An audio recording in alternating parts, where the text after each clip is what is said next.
si la mondialisation a été présentée un peu partout comme étant la voie du salut, la voie donc de la modernité, du progrès social, on peut dire que ça s'est traduit au Mali et dans une large mesure dans bon nombre d'autres pays en Afrique et dans le monde par un désastre sur tous les plans économiques, la cherté de la vie, le mal-vivre, la faillite de l'école, le recul des services sociaux et brusquement avec aussi les événements qui ont eu lieu dernièrement, l'effondrement total de l'État.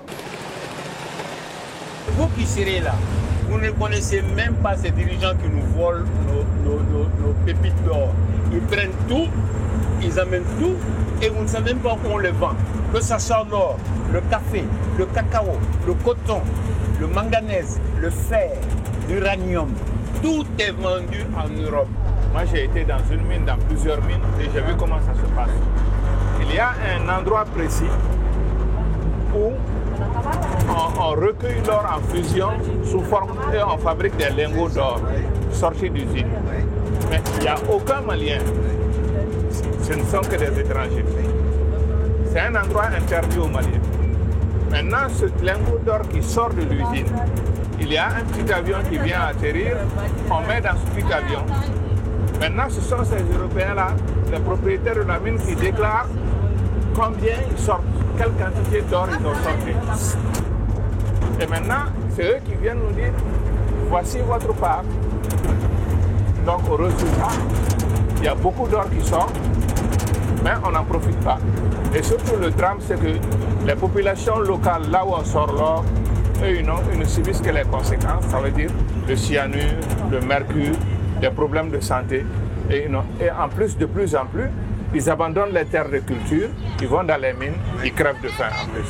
Pourquoi les États occidentaux ferment les yeux sur ça? Non, mais parce qu'ils ne ferment pas les yeux, c'est leur politique. Ils se nourrissent de ça. Ils se nourrissent de ça. Il ne faut pas que toi tu sois développé, c'est leur politique.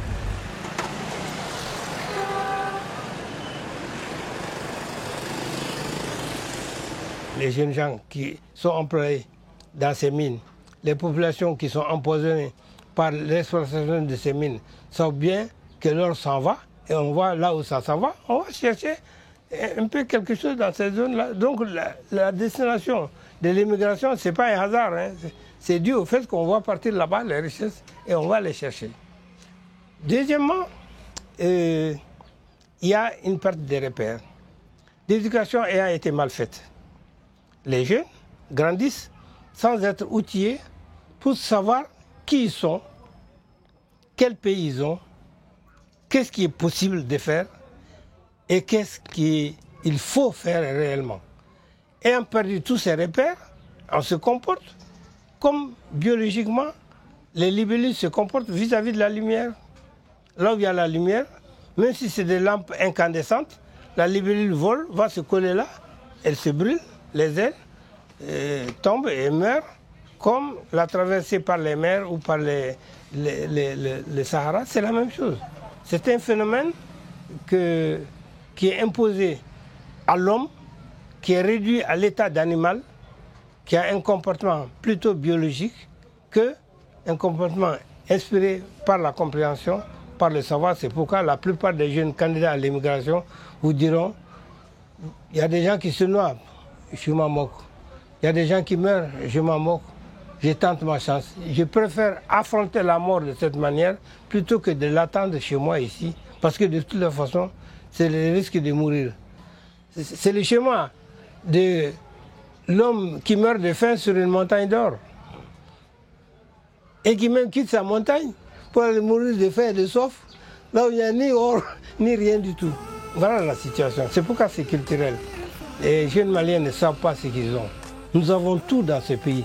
Et nous avons toutes les possibilités, toutes les potentialités. Et il est facile de le faire si on accepte de le faire. C'est un choix politique.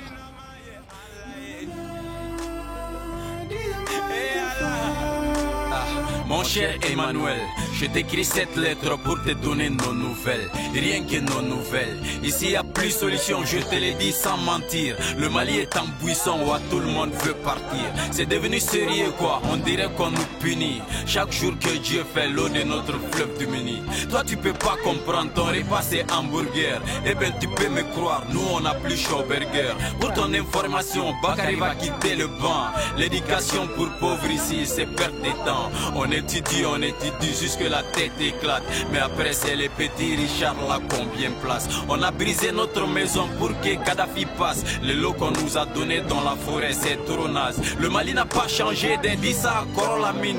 Toujours le même parti, un relais sur la colline.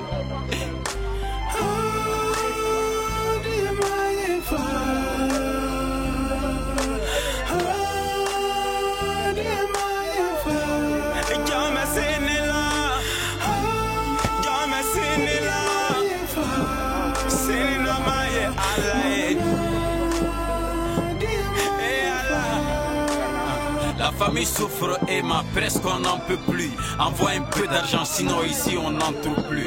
Malien est devenu cannibale, il ne vit que de sang.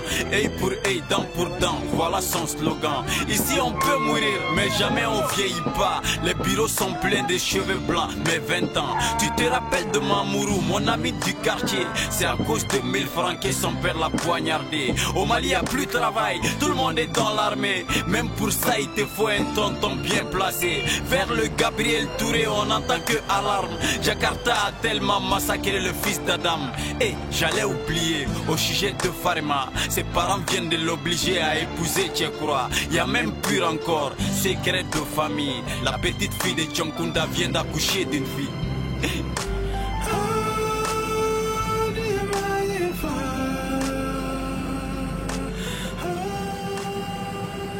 Les Maliens sont omnibulés par une seule chose aujourd'hui, surtout les Bamakois, c'est la subsistance. Tout le monde est chargé par la famille. Comment nourrir les enfants, les envoyer à l'école. Et c'est ce qui fait que ceux qui sont au pouvoir, qu'on appelle les dirigeants, on les met libres. Ils font ce qu'ils veulent, personne ne peut ou ne vient de demander ce qui se passe. Ils ont donné le chiffre exact aujourd'hui du nombre de motos volées à Bamako. Je crois que c'est dans les 37 000 ou 40 000. Et vous savez qui vole ces motos? Ce sont les jeunes qui n'ont pas d'emploi. Personne d'autre. Parce qu'ils n'ont rien. Absolument rien. Et ce sont des gens qui ont le bac plus 2 ou bac plus 3.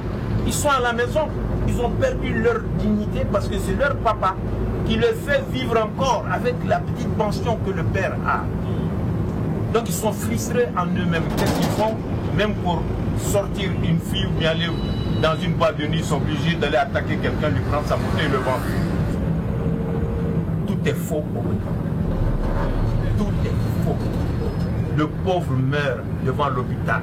On ne l'accepte pas parce qu'il ne peut pas rentrer payer les frais. Le pauvre malien. Et quand madame a mal à la dent, on la met dans l'avion pour aller la faire extraire une dent, soit à Tunis ou au Maroc ou à Paris.